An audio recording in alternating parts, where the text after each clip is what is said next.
Buildings have evolved, so let's give them the attention they deserve. This is 10 Minutes to a Better Building, a podcast from the building experts at Boland. We're a building solutions provider with more than 350 professionals and 150 technicians with one goal in mind: to make your building better.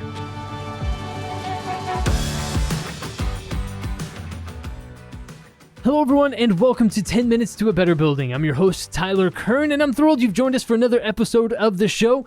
Now today we're hunting for hidden nuggets of energy savings with Dean Smith, Control Specialist at Boland. Dean, thanks for joining us today, man. How are you doing? Doing well. Good to be here, Tyler. Thank you.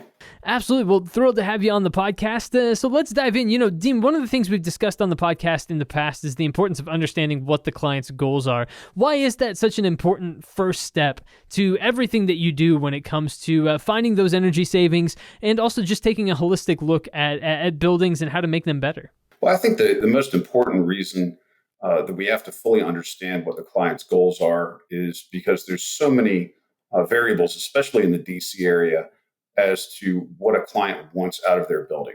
Some folks want to save money. Some folks want to control their environment at the expense of money. And, some clients want a combination of both.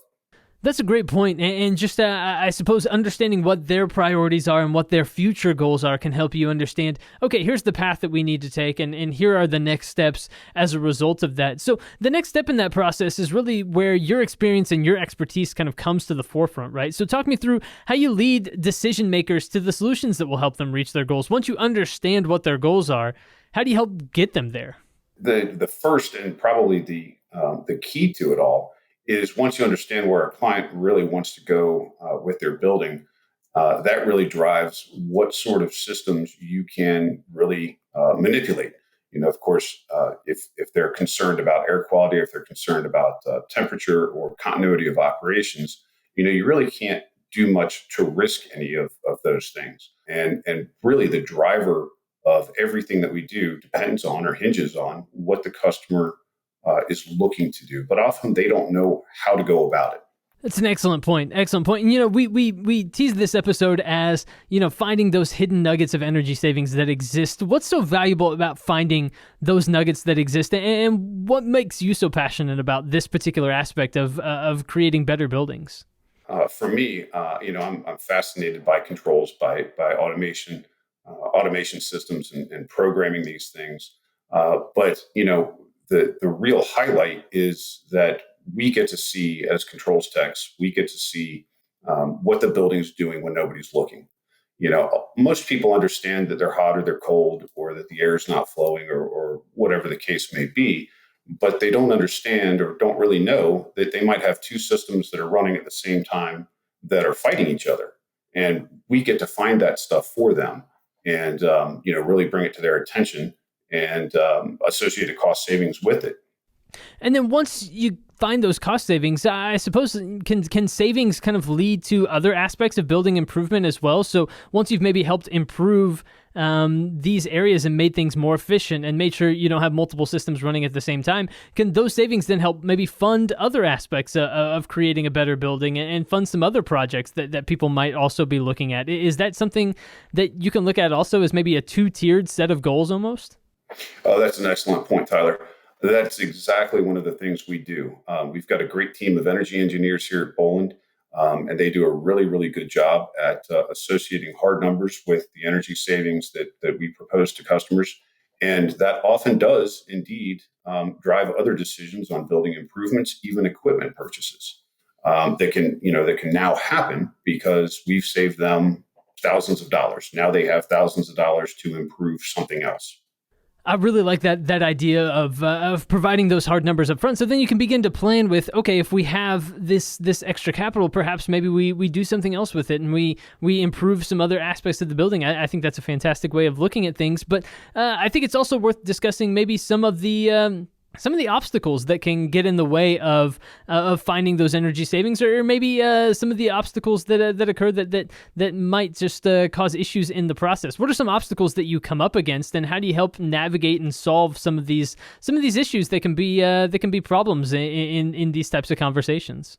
I'll probably say the number one issue we have, and any company probably has, is associating a cost savings with a timeline, and that'd be called a return on investment or ROI. Most clients are looking at 3 years, maybe 4 years on an ROI. So they want to see that cost savings pay for itself, for the money that they lay out within 3 to 4 years. If it goes on longer than that, some clients are a little bit more hesitant to actually dive in and spend money to save money because they want a shorter term payback. One of the ways, and probably one of the biggest ways these days, we help clients save money and get things done, even though the timeline might be a little bit longer, is there's a decent amount of public funding from the federal government and sometimes even through state and local governments to make changes or improvements to buildings, especially in light of the COVID-19 pandemic. So accessing, I should say, the information about those programs has really helped us move some clients forward with the ability to make improvements to their buildings. That's interesting, that ROI conversation that exists, I suppose, and I wonder, I guess that's also probably part of that goals conversation as well. Is when do you expect to see ROI? When do you want to see ROI on this? And maybe setting expectations up front. I'm guessing that's probably part of that overall conversation as well.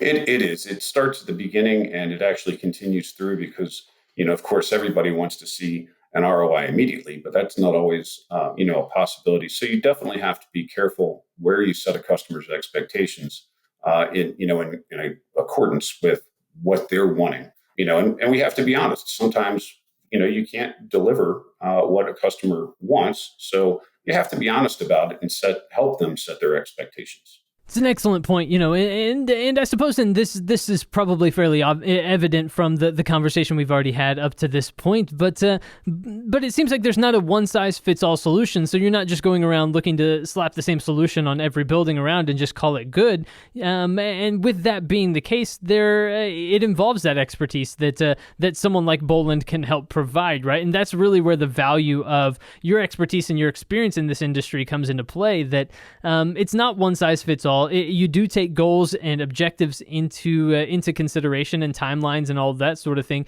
and it really does take some expertise in order to manage, I suppose, all of these different elements and all these different aspects, and find a cohesive strategy that's going to work for each particular customer and client, because they're not all the same, right? They're definitely not all the same. All of the customers that we have and we've maintained over the years since I've been with Boland. It's transitioned away from these cookie cutter buildings, standard VAV rooftop buildings, to more complex, more energy efficient buildings that do a lot more things and have a lot more moving parts. And there's very few, except maybe in the education field, K-12 or something like that, where anything is cookie cutter anymore. Mm.